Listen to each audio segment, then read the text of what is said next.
নমস্কাৰ, সুপ্ৰভাত মোৰ বন্ধু বান্ধৱীসকল।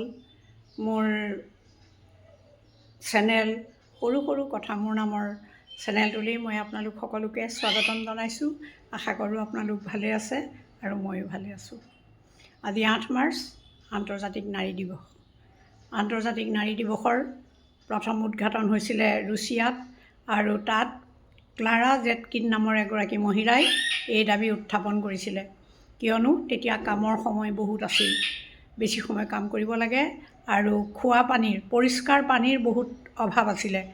আৰু তাৰ লগতে তেওঁলোকে ল'ৰা ছোৱালী লৈও ফেক্টৰীলৈ, কাৰখানালৈ যাব লগা হৈছিলে। সেইকাৰণে তেওঁলোকে তেওঁৰ নেতৃত্বতে প্ৰথম এই আন্তৰ্জাতিক নাৰী দিৱসৰ সূচনা হৈছিলে। তেওঁৰ দাবী আছিলে যে কামৰ সময় দৈনিক কমাব লাগে, 1 ঘণ্টা কামৰ সময় কমাব লাগে, আৰু ল'ৰা ছোৱালী ৰাখিবৰ কাৰণে সুবিধা লাগে, আৰু লগতে তেওঁলোকক খোৱা পানীৰ সুবিধাটো, পৰিষ্কাৰ খোৱা পানীৰ সুবিধাটো দিব লাগে। আৰু সেই আৰম্ভণি, তাৰ পাছত আৰু তাৰ লগত বহুতো দাবী লগ লাগি আজিৰ এই দশক পাইছেহি। গতিকে এতিয়া বহুতো দাবী, আৰু এতিয়া পুৰুষৰ সমান অধিকাৰ বিচাৰিও আমাৰ মহিলাসকলে দাবী কৰিছে, আৰু সেই দাবী বহুত ক্ষেত্ৰত পূৰণো হৈছে। কিন্তু আজি এই আন্তৰ্জাতিক নাৰী দিৱসৰ দিনত মই সকলো নাৰীলৈকে মই শুভেচ্ছা জ্ঞাপন কৰিছোঁ। আৰু মোৰ কথা এটা মই ক'ব খুজিছোঁ, আমাৰ নাৰীসকলে যিসকল সমাজৰ কামত আগবাঢ়ি গৈছে, MLA MP হৈছে, তেওঁলোকে আমাৰ সমাজৰ কাৰণে মাত মাতিব লাগে।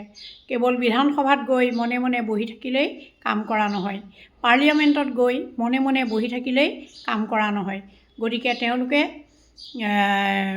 তেওঁলোকৰ মাত মাতিব লাগে।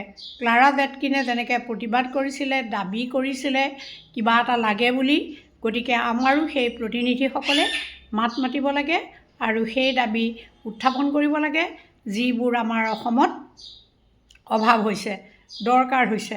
অসমত ৰাইজৰ যিখিনি অভাৱ আছে, সেই অভাৱখিনিৰ বিষয়ে তেওঁলোকে মাত মাতিব লাগে, যিহেতু তেওঁলোক ৰাইজৰ প্ৰতিনিধি। ধন্যবাদ।